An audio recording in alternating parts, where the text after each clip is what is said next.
আমরা দেশের শান্তি শৃঙ্খলা রক্ষার কাজে এখনো ডিপ্লয়েড আছে। 2024 সালের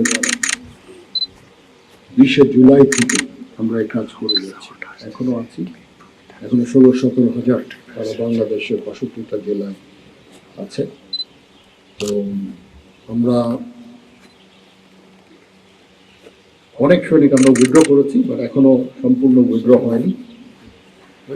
ইনশাআল্লাহ আমরা আশা করছি যে কিছু সময়ের মধ্যে আমরা সবাই ব্যারাকে ফেরত আসতে পারবো। তারপরে দেশের প্রয়োজনে আমাদের কিছু কাজ করে যেতেই হবে, যতক্ষণ পর্যন্ত সরকার আমাদের চাইবে আমাদেরকে মাঠে থেকে বিভিন্ন কাজ করবো। যেমন এখন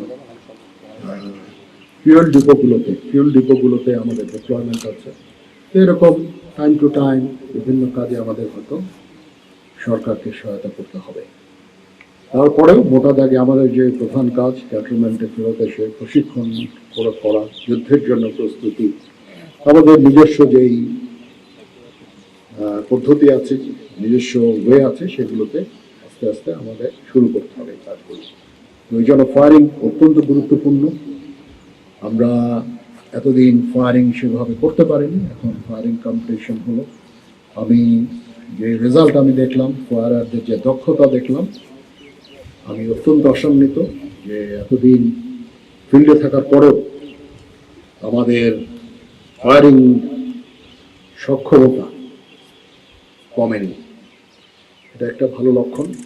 আমাদের আস্তে আস্তে এরকম আরও ট্রেনিং ইভেন্টগুলো আস্তে আস্তে শুরু করতে হবে এবং আমাদের যে এই কাজ, প্রশিক্ষণ, যুদ্ধের জন্য প্রস্তুতি, সেনাবাহিনীকে যুদ্ধের জন্য প্রস্তুত রাখা, এটা মোরাল ঠিক রাখা, ডিসিপ্লিন ঠিক রাখা, সেই কাজগুলো আমরা শুরু করছি ইনশাআল্লাহ। আমি মনে করি যে প্রত্যেকটা ফিল্ড কমান্ডারের কাজ হচ্ছে পোস্টিং, ফিল্ডে ট্রুপদের সাথে ইন্টারাকশন করা, তাদের সাথে ট্রেনিংয়ে থাকা।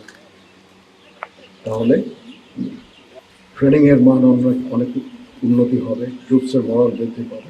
লোডশেডিং কিংবা ঘরের বাইরের তীব্র গরমে ওয়ালটন রিচার্জেবল ফ্যান থাকলে থাকবে শুধু বাতাস আর বাতাস।